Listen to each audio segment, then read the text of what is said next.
আমি যখন এসি ছাড়ি, আমার টাইসনের চোখটা দেখুন কিভাবে এসির দিকে তাকিয়ে আছে।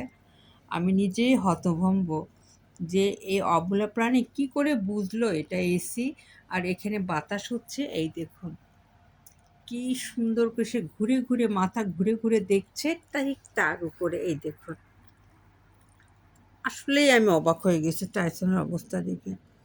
আমার টাইসন শোনার চোখটা একটু সমস্যা। আমি একটু ডাক্তার দেখাবো চিন্তা করতেছি, কিন্তু ওর চোখের এই সমস্যাটা কেন হচ্ছে আসলে আমি জানি না। তবে টাইসন খুব চালাক এবং বুদ্ধিমতী।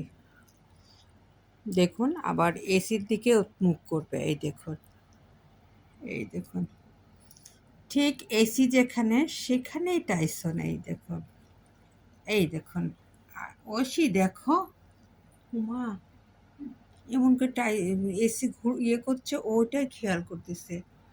আমি আসলেই হতভম্ব আমার টাইসনের অবস্থা দেখে।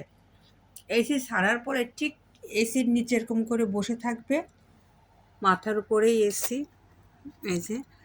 আর ও কীভাবে দেখুন ঘুরে ঘুরে দেখছে। তার মানে এরা অবলা হলে হবে কি, এদের আল্লাহ জ্ঞান বুদ্ধি সব দিয়েছে, এরা সব বুঝে, আরাম আয়েশ সব কিছু, কিন্তু শুধু বলতে পারে না। এই দেখুন।